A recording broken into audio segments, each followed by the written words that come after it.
stolen my heart this tournament, Sean. It's Backwater Gulch. Oh, yes, Backwater Gulch. One of the greatest maps ever for the good games. I'm wishing him the good luck, have fun, and good game going into game number 2 in Backwater Gulch. TT1 on the right, on the verge of elimination. Geniuses Idra on the left, one game away from advancing to the next round where he will be in top 4. Here we go. Are we going to have cross spawns, or are they going to spawn both on the south? And it looks like that's what it's going to be. We have Geniuses Idra spawning as the red Zerg over at the 5 o'clock position as he sends his Overlord up to the north. And his opponent, Fnatic TT1, is going to be spawning as the blue Protoss over here at the 7 o'clock position. Sean, is this going to change the outcome of the game too much with these positions? Well, I do think that this is going to allow for some late game counterattack possibilities, largely due to these destructible rocks just to the right of TT1's natural expansion. TT1, I do think, will go for the early expo. He does this on virtually every map. He will be planting that back pylon so that way he can get the nice tucked away wall off. Idra, on the other hand, I think is probably going to be pretty happy about this choice of map for expanding and counterattacking, but for direct engagements, interestingly, these high ground little pods are great for Stalker Colossus to rain down on Zerg units all along the ridge. We see the probe passing the Lyot, very scary unit here on Backwater Gulch, one of the famous units here on this map, thanks to you, Sean, a recent Day 9 I made daily. that Lyote. He was nothing before me. Thanks to a recent Day 9 Daily on Fun Day Monday, I do believe. But jumping back into this game, we see Geniuses Idra at 14 supply. TT1 trying to do some damage here with that probe, and spawning pool going down was not blocked by TT1, and this is pretty common. This is exactly what we saw from Geniuses Idra last game. Will TT1 be able to drop a pylon down at the natural and deny the hatchery that we should see coming here, because we still, once again, do not have any gas? Zergs are getting very good at realizing they can take 3 bases very quickly and defend it against any early expanding Protoss. So it looks like Idra almost assuming this, not getting speed at all. I was quite surprised to see Idra skipping the speed on Metalopolis. Generally, you'd say that maybe he knows something that I don't, but, you know, it could be as simple as TT1 always expands, so Idra's always going to set up for a fast 3 hatchery. Now Idra going for his natural expansion. We see the huge Q by TT1. The probe taking some damage, but the drones continuing to nibble away at it. And TT1 looks like he's not going to go for that pylon plant. Idra will get the chance to plant down his own hatchery, and there it is. We also have the Nexus going down for TT1 at his natural, as well as that cannon. Where is he going to put this second pylon? There we see it going back behind the minerals, so of course no Lings can swing around to get up that ramp into the main. We're going to be seeing some more buildings being put down here. A gateway up in the front this time, not in the back like we saw last game, Sean. It looks like TT1 just doing a much more standard wall off. There were a couple of weirdnesses to the start of his build, the 7-gate opening, and then not building any units out of them. The additional pylons at the start of the game seemed a little bit off, but we still got to see the strength of TT1's late game, and that if you chrono boost only probes, you get so many of them. I was thinking that maybe Geniuses Idra might go for a high yield expansion there, but that was just the scouting drone. It is going back to the base. We also do have that extractor. Now mining away is going to be getting speed here in just a couple of seconds. Another probe coming out from TT1, and the Lings will not be able to take it out. I don't believe. The Queen's going to try to get out here and stop it from coming in. Second Queen's going to be added in, and he does stop it, as well as dropping down that creep tumor. He's going to transition that over to his natural. Jumping back over into TT1's base, Cybernetics core about halfway complete. Go into his main, he only has 1 gas at the moment. We see a second cannon and now a third cannon going down. This is pretty much your typical TT1 PvZ. I'm very, very surprised to see Idra not taking a 3rd hatchery. He's instead getting a delayed pool speed upgrade. Staying on these 2 bases, I'm certain that around 6 minutes and 30 seconds, 6 minutes 45 seconds, we'll see that Evo chamber go down.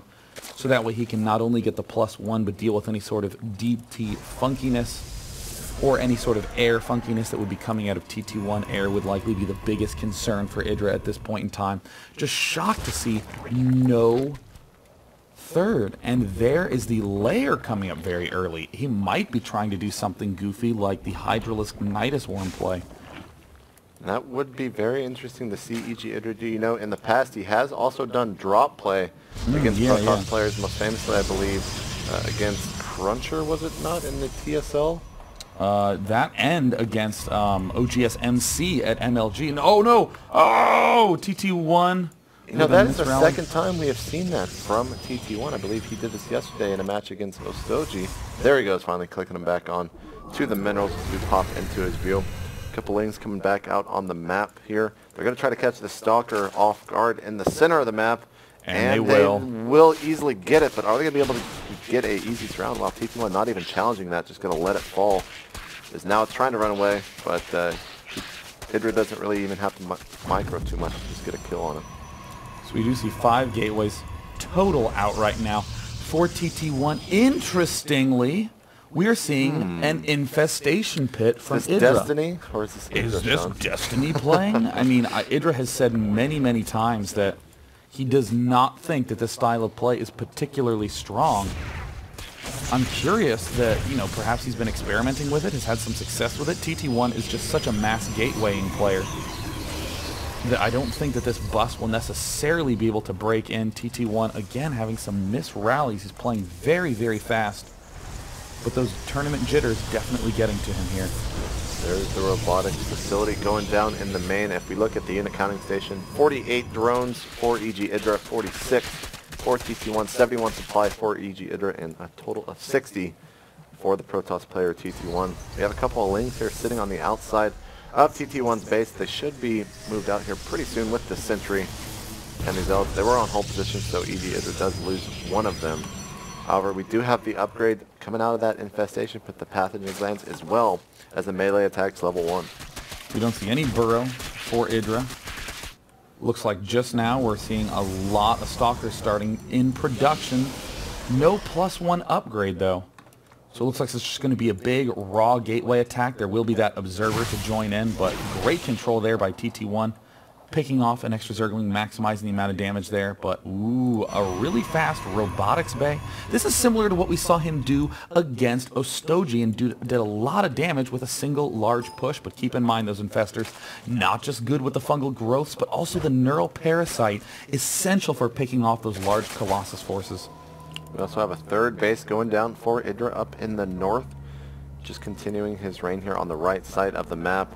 A ton of lings coming out from Idra, keeping his Protoss opponent somewhat on his toes. Is now TT1 is thinking about moving out. There's a huge amount of lings here, though. He does not want to get surrounded. He only has a total of 4 sentries, with looking like enough for 2, possibly 3 force fields out of each of them. There's a big force field. It does not actually do too much damage. Here are the Infestors launching some infested Terrans there to give support to the lings, and they have used all of their energy. These infested Terran shots are going to do so much damage, taking out all of the sentries. We see 12 lings rallied as well, Sean. TT1 having to pull up to the backside, but these infested Terrans are slowly running low on energy. They're doing a ton of damage, though, if TT1 can just wait and bide his time until these infested Terran eggs elapse, then he will definitely save himself a lot of damage. And there, finally, all the infested Terrans will fall, and TT1 manages to defend. And oh, this is going to be bad news, because in this Zergling Infestor style, the one resource you need tons of is larva. And all the larva has been spent on about 45 Zerglings at the start of the game, so that means that suddenly Idra is running the risk of losing to a massive counter push by TT1. And we're going to see TT1 just rebuild those basic units, the Zealots, the Stalkers, and of course the Colossus. He'll be chrono boosting out that range. And does Idra have any idea about the Colossus? He does not. He thinks it's just going to be a large gateway push incoming. Neural Parasite has begun now. Sean, are you as shocked as I am that we just saw EG Idra actually be aggressive with an entire army, almost trying to go for the kill with lings and infestors? I was surprised to see that, but even more surprised to see that the execution was almost half-hearted. Not really lobbing the infested Terrans in an aggressive position, lobbing them behind the Zerglings, trying to reinforce the Zerglings almost like Hydralis would or Roaches would, but those are basically free units. It's important to be aggressive when you lob all those infested Terrans over. Quite like the position that TT1 is taking here to get over to EG Idra's base, taking down those destructible rocks. He might be taking down these other destructible rocks, and that's going to make the entryway to EG Idra's base very, very, very short. You see a pylon being warped in onto the high ground, and another one there on the low ground. We have quite a bit of infestors for EG Idra, but now we see a ton of spine crawlers being added in. And Neural Parasite is very, very close to being finished, but is it going to be able to finish in time before TT1 engages? And here we go, Sean. Oh, TT1 with the perfect timing, about to get that +1 armor upgrade, and it looks like he will not quite be able to get there before Neural Parasite. The large engagement, the Zerglings are taking gigantic amounts of damage, and not a single Neural Parasite was seen that day, JP. We see nothing but infested Terrans being lobbed small bits at a time, no spamming going down for Idra. TT1 pressing in, just gigantic misplay with these infestors, but fortunately Idra's control is, or excuse me, Idra's macro is so good that he will be able to get out enough units to repel this attack, but more Zealots, more Colossi incoming. No, EG Idra is going to hold this. Where is that second Colossi? It looks like TT1 actually slipping a little bit as the Colossus just now started. We only have one in his army, but that is quite a bit of Zealots, and Zealots oftentimes utterly destroy Lings, even if they are 0-2 upgraded. We have the Infestors here. They're going to try to recoup some energy with another Infestor popping out. Hive Tech started for the Zerg player. This is a very small army for TT1, but also a very deadly one. Moving in. Oh, a huge fungal on a huge amount of Zealots there. And another big fungal. Zealots getting hit again. But one more to really secure a huge actual kill. But oh no, the Link swinging in from behind, Sean. Here's the Colossus. Oh no, the Colossus taking a lot of damage. Can he pull it off into a good position? No, it looks like the infested Terrans were able to target fire it down. More Zealots being morphed in. TT1 realizing he's going to have to do some pulling back action, get into a better defensive position. And Idra's macro might be enough to save the day here. If you look at that third base, it has been all right, but it's not fully saturated. We see 59 total drones for Idra, 58 for TT1, and this attack is looking like it's still going to continue. Popping up the production tab, a second Colossus is about halfway complete, and a third base which is expanding towards his opponent. So this is going to become a very pivotal base for TT1 to hold. If he does lose this army, he will of course lose that base as well, because it's going to be very hard to get more units over there from his natural. Yeah, I mean, this is a smart expand position by TT1, but the question is, can he pull this attack off? Oh, he's in a great corner. Oh no, he gets Neural Parasited. He desperately needs to take out that Infestor, but what can he do? He has no units that can target any of those Infestors. This is the Neural Parasite Idra needed earlier to crush this push by TT1. TT1 doing some decent control, pulling back up to the high ground. But it's a very dangerous spot for TT1 with no Stalkers. He cannot possibly deny any Neural Parasite. And there's another Neural Parasite nab, losing the Colossus. More fungal growths go down. And it looks like TT1's mass zealoting is not going to be enough. Idra takes the series 2-0. It's really refreshing to see Idra try a new style, Sean. That's one of the first times that we've ever seen him use something like that. And although that first attack was a little shaky with the Infestors in the background like you were talking about, he actually secured the win with his macro really proving the victor for him in that last match.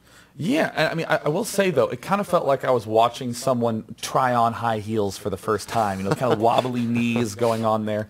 With the Infestors, you can actually be a lot more aggressive, and if you just spend a ton of energy in those battles, hitting the Neural Parasites on the Colossus, hitting the fungal growths, and lobbing out a lot of infested Terrans, you can crush forces. We saw those battles be much closer than they should have been, and even some engagements Idra lost that he should have won. Right. But of course, we haven't seen Idra use the style a lot. Most people are used to seeing Destiny do it, and that's almost the only style he has used for months, so he has a lot more experience with it. He definitely has a lot more practice. The one time that he did get a Neural onto that Colossus, completely that changed the attack tide was of battle. that attack was just so one-sided, just destroyed those Zealots and those Sentries. Let's go ahead and take a look at the brackets, as we do have an update with EG Idra taking out TT1. He is going to await the victor between Huck and Kiwikaki, our first PvP of both the North American and Latin American Invitational, Sean. That's going to be coming up next. And that has a lot of history between it, and that is going to be a fun PvP between two great Protoss players. I mean, Huck and Kiwikaki used to play together all the time, not by choice, but by the fact that they were the only two people who would ladder that much and would constantly duke it out against each other.